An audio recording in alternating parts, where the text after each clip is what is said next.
ገና ሳይወለድ እንዲሞት የተፈረደበት እናቱ እርጉዝ እያለች ልታስወርደው አስባም የነበረው ከዚያ ደቃቃ መንደር ውስጥ ከምስኪን ቤተሰቦች የተወለደው በችግር አድጎ ብዙ የህይወቱ ተወረዶችን አልፎ ዛሬ የመጀመሪያው ቢሊየነር የእግር ኳስ ተጫዋች ለመሆንም በቅቷል። ዛሬ ዓለም በአንድነት ስሙን የሚጠራው የእግር ኳሱ ፈርጥ ኮከብ ለመሆንም በቅቷል። ዓለምን የነቀነቁ ጎሎቹን ላዩ ያጎረፉለትን ስምና ዝና ክብርና ሞገስ የተመለከቱ ከኋላው አስገራሚ እጅ በአፍ ያስጫኑ ታሪክ እንዳለው ብዙዎች አያውቁም። ዛሬ ይህንን ታሪኩን በዚህ ቪዲዮ ላይ አስቃኛችኋለሁ። ሰላም ውድ የፈንዲሼ ኢንተርቴይንመንት ዩቲዩብ ቻናል ቤተሰቦች፣ ምንጊዜም አዳዲስና አስደናቂ ታሪኮችን ይዞ የሚቀርበው ቻናላችንን ላይክ እና ሰብስክራይብ በማድረግ የምንለቃቸውን አዝናኝና አስገራሚ ቪዲዮዎች ቶሎ ይዝገኑ።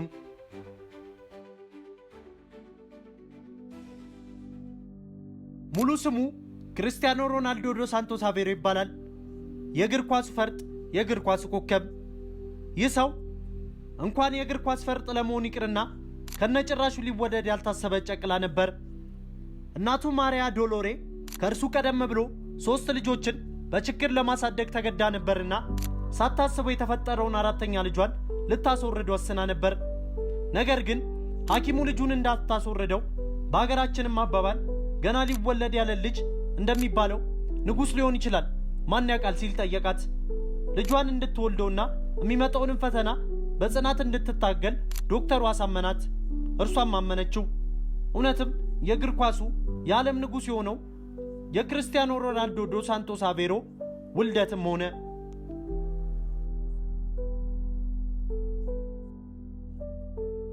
እንደ አውሮፓውያን አቆጣጠር በፌብሩዋሪ 5 1985 ዓ.ም በፖርቹጋል በሚገኘው ፋንቻል በተባለ የማንዲራ ደሴት ይቺንም ዓለም ተቀላቀለ።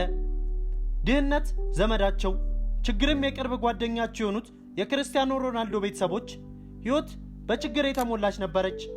ከአንድ ወንድሙና ከሁለት እህቶቹ ጋር ያደገው ክርስቲያኖ ሮናልዶ በጠባብ ክፍል ውስጥ ከትልቅ ወንድሙ ከሂውጎ ጋር በጋራ ይተኙ ነበር።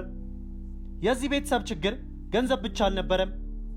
ሆሴ ዴኒስ አቬሮ በመባል የሚጠራው የክርስቲያኖ ሮናልዶ አባት በመጠጥ ሱስ የተጠመደ አባት ነበርና ለልጆቹ የሚበቃቸውን ጊዜ የማይሰጥ ቸልተኛ አባት ነበር።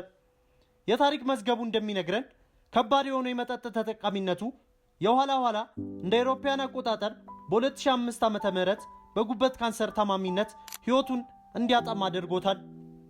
የሰው ልጅ በፈተና ውስጥ ማለፉን ማንኛውም ሰው ቢሆን ሊጋፋው ወይም ቀድሞ ሊከላከለው የማይችል አንድ የሕይወት ክፍሉ ነበርና የአባታቸው በሞት መነጠቅ ለክርስቲያኖ እንዲሁም ወንድምና እህቶቹ ከባድ ስሜትን ፈጥሮባቸው ነበር።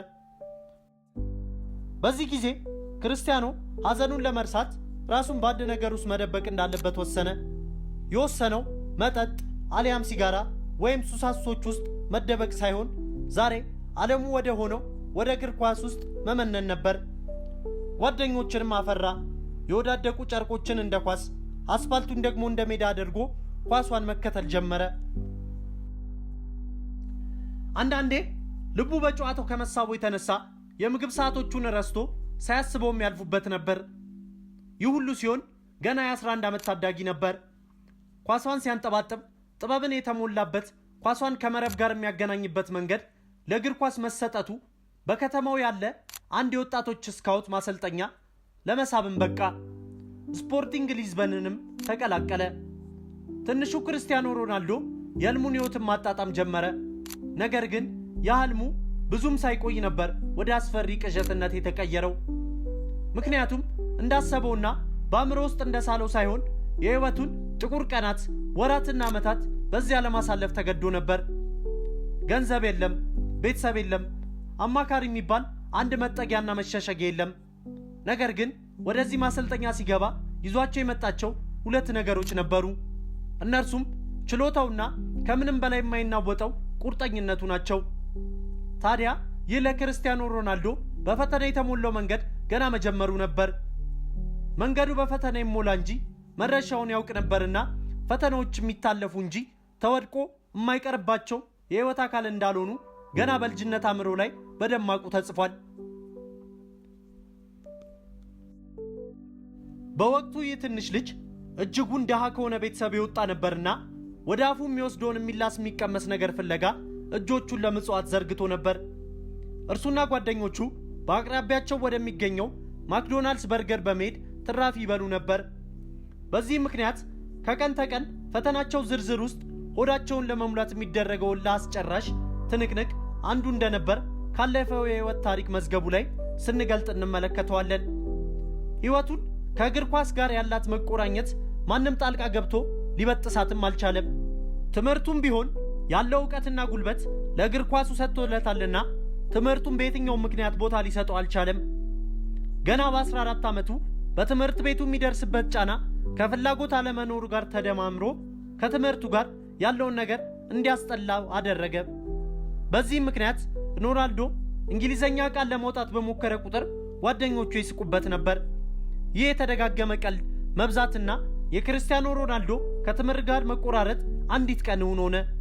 ተማሪዎች ሲቀልዱበትና ሲስቁበት ዝም ብላ ዶሯን ይዛ ለመሳቅ የቃጣት አስተማሪው ላይ ወንበሩን ወረወረ። የልጅነት የቡድን አባላቱ ስለ ክርስቲያኖ ሮናልዶ ሲመሰክሩ በልጅነቱ አንድ ቅጽል ስም እንዳወጡለት መናገራቸው ማይቀር ነበር። አልቃሻው ልጅ ከተናደደ ያለቅሳል፣ ከተከፋም ያለቅሳል፣ ለትንሽ ለትልቁም እንባ ይቀድመዋል። በዚህ ምክንያት አልቃሻ መባሉን ለምዶት ነበር። የቀድሞ የቡድን አባል የሆነው ሪካርዶ ሳንቶስ በአንድ ወቅት ከእንግሊዝ ሪዮተርስ ጋር ባደረገው ቃለ ምልልስ ላይ አልቃሻው ብለን የምንጠራው ማሸነፉን ስለሚፈልግ ነው ሲል ተናግሯል። የክርስቲያኖ ሮናልዶ ማሸነፍ ወይም መሸነፍ የሚል አማራጭ የለም። አማራጩ አንድና አንድ ማሸነፍ ብቻ ነው። ለዚህም ውድቀትም ሆነ ሽንፈትም በሚያጋጥመው ጊዜ ንዴቱና ልሁን በእንባው የሚያወጣው። ከአስተማሪው ጋር የተከሰተውን ክስተት ተከትሎ ከትምህርት ቤቱ ተባረረ።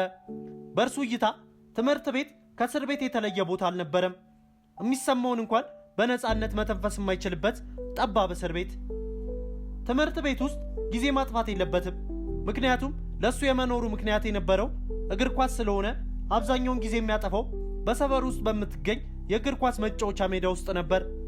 እናቱም ያላትን ሁሉ ነገር በመጣል እሱ ወዳለበት ከተማ ለመምጣት መወሰኗ የህይወቱን አቅጣጫ የዘወረ የተስፋ ጭላንጭል የተመለከተበት የህይወቱ ፈንጣቂ ጅማሮ ነበር። ህይወት የተሻለ አቅጣጫን ይዛ መክነፍ ጀምራለች። ክርስቲያኖ ሮናልዶ ሰው ቢሆንም ባህሪው የወርቅ እንዲሆን ራሱን አዘጋጅቷል። ስኬታማ ሆናለሁ ሲል ውሳኔውንም አጽንቷል። ስኬት በእንቅልፍ በእድል በዘመድ እንደማይገኝ ጠንቅቆ የሚያውቀው ሮናልዶ ሌሎች በተኙበት ሰዓት እየተነሳ ልምምዱን ማድረግ ጀመረ። ሌሎች በደከሙ ሰዓት እሱ ጨክኖ ጥርሱን ነክሶ ወደፊት መጓዝ ጀመረ። ወደ ኋላ ሊጎትቱት የሚሹትን ጆሮ አለመስጠት የህይወቱ መሪዎችም ሆኖ ነበር። ክርስቲያኖ ሮናልዶም ኳስን የሙጥኝ ብሎ ያዛት። እርሱ የእድሉን ስኬት እያጣጣመ የስኬቱን ጅማሮ እያየ ባለበት ሰዓት ግን አንድ ሌላ መርዶን ከሐኪሞች ሰማ። ሐኪሞቹ ከምርመራ በኋላ ልብ ችግር አለበት ሲሉት ገና መንገድ ለጀመረው ሩቅ አላሚው ሮናልዶ አስደንጋጭ ዜና ነበር። ክርስቲያኖ ሮናልዶ አሁንም በመንገዱ ላይ የተጋረደውን እንቅፋት አደናቅፎ እንዲጥለው አልፈቀደለትምና ጉዞውን ወደፊት ቀጠለ። ጊዜውንና ሙሉ ትኩረቱን ለእግር ኳስ ብቻ በመስጠት ራሱን ካለፈው ማንነቱ ጋር እያፎካከረ ፍልሚያውን ቀጠለ። ከዚህም ልፋቱና ድካሙ የኋላ ኋላ እንደሚከፍለው ጠንቅቆ አውቆታል። ከማዴራ የወጣው ያ የምስኪን ታዳጊ የደሃ ልጅ የስኬት ማማ መጨበጥ ጀመረ። በቀጣይ ምን እንደሆነ እኔና እናንተ እንዲሁም ሁሉም የዓለም ሕዝብ እናውቃለን። በመቶዎች የሚቆጠሩ ከዋክብት ኳሶችን ከመረብ ጋር አገናኘ። በደርዘን የሚቆጠሩ ዋንጫዎችና ሽልማቶችንም አጎረፈ። ክርስቲያኖ ሮናልዶ ሕያው የሆነ ጀግና ነው ስትልም ዓለም የእግር ኳሱ ንጉሥ ነው ብላ መስክራለታለች። ሀገሩ ላይ በስሙ ሙዚየም ተገንብቶ ሳይሞት በቁሙ እያሞገሰችውም ትኖራለች። ከሱም አልፎ የሀገሪቷን አየር መንገድ በስሙ በመሰየም CR7 የሚለውን ስም ከስም በላይነት ተጠቅማለታለች። ይህ ከአንድ የድሃ ፖርቹጋል መንደር የወጣው ተጫዋች ዓለምን በድንቅ ብቃቱ ማስደመሙን ዛሬም ቀጥሏል። በፍጹም ተስፋ መቁረጥ የለባችሁም የሚለውን ትምህርትም በተግባር ማስተማር የሚችል ድንቅ ጎልማሳ ሆኗል። ዛሬ ላይ ኳሱን የሚቆጣጠርበት መንገድ እንዲሁም ጎል የሚያስቆጥርበት መንገድ የአጨዋወት ስልቱን ለተመለከተ ሰው ኳስ አጨዋወቱን ሲፈጠር ጀምሮ በስጦታ የተበረከተለት አሊያም በእድል ያገኘው ነገር አልነበረም። እነዛ ሰው ሁሉ ሲተኛ የሰራባቸው ድቅድቅ ጨለማዎች ናቸው እንጂ ራሱን ከብዙ የምቾት መንገዶች ከልክሎ በፈተና ውስጥ ለማለፍ አልፎም በብዙ ሰዓት ተፈትኖ እንደወጣ የእግር ኳስ ወርቅ ኮከብ ሆኖ ነገሰ። የሚያስገርመውና በብዙ ሰዎች ዘንድ የሚወደድለት ተግባሩ ደግሞ ከድሃ ቤተሰብ እንደመምጣቱ የሀብት ማማን ሲጨብጥ የነበረበትን አለመርሳቱ ነው። ዛሬም ደም ይለግሳል፣ ለምስኪኖች ሆስፒታል ያሰራል፣ በብዙ በጎ ስራዎች ላይ ይሳተፋል። የክርስቲያኖ ሮናልዶ ሕይወት እንኳን እሱ እንደተናገረው ይቅርና በመጽሐፍ ተጽፎ ቢቀመጥ የብዙ ሰዎች መማሪያ ነው የሚሆነው። አትችሉም ለሚሏችሁ ጆሮ አትስጡ። ህልም ካላችሁ ለህልማችሁ ኑሩ። ህልማችሁን እሾህ እንዳይበላው አረምም እንዳያንቀው ተንከባከቡት፣ ኮትኩቱት፣ አሳድጉት። የሚከፈለውን መስዋዕትነት ሁሉ ክፈሉ ይላል ክርስቲያኖ ሮናልዶ። ውድ የፈንዲሻ ኢንተርቴይንመንት ቤተሰቦች የዛሬው ታሪካችን የዓለም ምርጡ ስለሆነው አትሌት ብቻ ሲሆን በብዙ ችግር ውስጥ አልፎ ለስኬት ስለበቃው ስለ ክርስቲያኖ ሮናልዶ ታሪክ አስቃኘናችሁ። ከዚህ ታሪክ ሰው ምን መማር አለበት ብለው ያስባሉ? ሐሳቦትን በኮመንት ላይ ያስቀምጡልኝ። ከዚህ ቀጥሎ የሚመጣላችሁን የፈንዲሻ ኢንተርቴይንመንት ቪዲዮዎችንም እያጣጣሙ ይዝናኑ። ሰላም ለሁላችን።